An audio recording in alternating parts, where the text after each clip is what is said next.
I want to bring in former Senate Majority Leader, Senator George Mitchell, and it is good to see you again, Senator. Thank you for joining us. Your observations on this morning. Well, obviously, it's a tragic scene, horrific as the headline described. The early signs indicate that it is an act of terrorism, but the FBI is reserving judgment, and so I suppose we all should do so. I think it's clear that terror tactics, while not new, terror is not an enemy, it's a tactic. In recent years, in recent decades, certainly are coming principally from Islamic extremists, from a variety of sources, countries in the region, and in many cases, apparently this young man was born in America and raised here, and then at some point in his life appears to become radicalized. And of course, he met his wife online, and online has been the key tool for many of these Islamic extremists, these jihadists, to lure in new people to their fight. And that's how he met his wife. Technology has changed our lives in many ways, most of them for the good, but also it can be used for not good purposes, as is the case here. We've been through experiences where we have changed our way of life to deal with issues like this. Airports, for example, just a few decades ago, didn't have any screening of any kind. Now they do. It's built into our lives. I think you're going to see more of that in large public places. But obviously in a large, open society like ours, a democracy where the highest value is individual liberty, it's impossible to say that you can protect every single circumstance. The reality is that terror is not new. In the 70s and 80s, Europe was swept by terror acts, homegrown terrorists, political radicals there. But it's going to be a reality of the future for quite a time to come. Is there anything anyone can do to protect themselves here in the U.S. from what may very well be homegrown terrorists who are communicating somehow with other terrorists across the world? I mean, we know that this individual had just come back from Saudi Arabia. We don't know what he was doing in Saudi Arabia. Maybe it was benign, maybe not. Right. Well, obviously, it's going to continue in some respect. The turmoil in the Islamic world is growing. The region is now very violent. Governments are unable to meet the needs of their people. Populations are growing. You have literally millions of young men who have become or are subject to radicalization. So I think we have to do what we can to reduce the likelihood of these events occurring, as I suggested earlier, we've done with respect to air travel. But I don't think anyone can say with absolute certainty that there are steps we can take that will guarantee there will never be terrorist acts. There have been terrorist acts throughout human history, and I think they will continue. Senator, all of this, as obviously the world is changing in a very fundamental way. The U.S. is about to lift sanctions on Iran. One of the key stories in the news today, the Obama administration said it expects to begin lifting sanctions on Iran as early as January. Now, we know that Iran has been the biggest supporter of terrorists, Senator. Well, not of these terrorists. The terrorists who have so they were supporting Hezbollah and Hamas. They support Hezbollah and Hamas. So you make a distinction. Well, of course there is a distinction. Tell me about that. Well, the principal divide within Islam is between Sunni and Shia. It's not a religious difference. It began as a political struggle for control of the empire that was created under the Prophet Muhammad. On his death, there was a struggle for power. The group that won became the Sunnis, the group that lost became the Shia.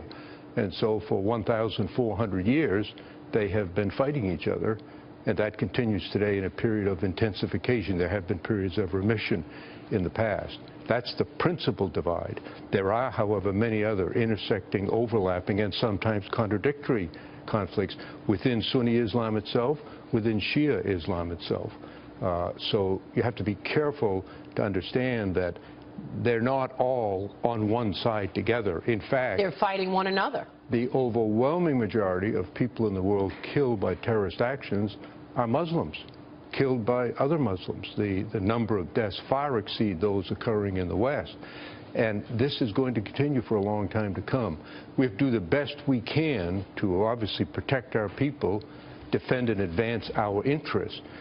But this is not a conflict that is going to be resolved in the next months or weeks or even few years. Let me get your take on the Syrian refugee program, obviously becoming a big sticking point, Senator, in the talks in Congress over a spending bill.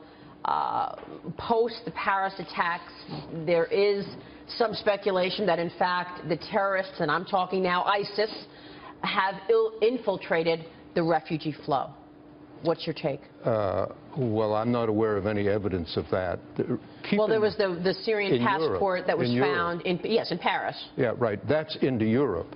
But in the United States, we have a substantial vetting program that takes 18 months to 2 years, which doesn't exist in Europe. These people just came from Europe coming in large numbers. So people should feel comfortable about our vetting process here. Well, obviously, any human effort can have possibility of failure. You can't guarantee it will never, ever fail. But we have a very rigorous vetting process. Obviously, we should constantly try to improve it.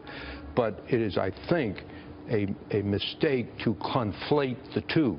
To suggest that what happens in Europe must happen here because there are different circumstances.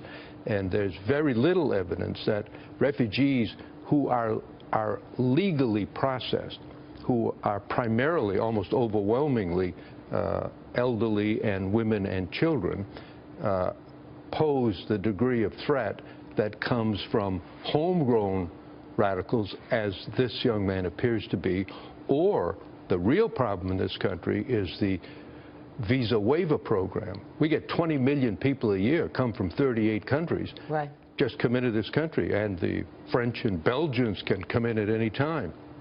That's a far greater threat, and steps are being taken to deal with that problem. In fact, the administration talked about this just earlier this week. Yeah. Sure. That's a far greater threat than a few thousand Syrian refugees who've gone through a rigorous vetting process. This is an important point to make, and I raise it because you know that folks are trying to connect the dots and are worried about the refugees that are coming here. So thank you for making the point and calming people. Final question here. What should we be thinking about in terms of today's news, the shooting in San Bernardino? What are the steps that law enforcement are taking? What are the most important things that we should be looking at in terms of really zeroing in on the motives here? Well, obviously, until we know all of the facts, we can't draw any firm conclusions. But as I said, terror is not new. It's occurred throughout human history, will undoubtedly occur in the future. The sources change, the individuals change, the motives change, and most importantly, the mechanisms change as weaponry advances and people can now kill larger numbers. We have to do a much better job at reviewing our society and examining how we can provide greater protections against this type of action, in what locations, places can we do it without knowing we can't have a guarantee without it, and become much more alert and vigilant to the possibility of this occurring. But no one can say that in a democratic society, an open society like America, there is a particular action you can take to guarantee it won't occur. But we should take common sense steps to reduce the likelihood and make it possible for us to detect and apprehend people before the acts occur. Senator, it's good to have you on the program on this day. Thank you, Maria. Thank you very much. Senator George Mitchell joining us this morning.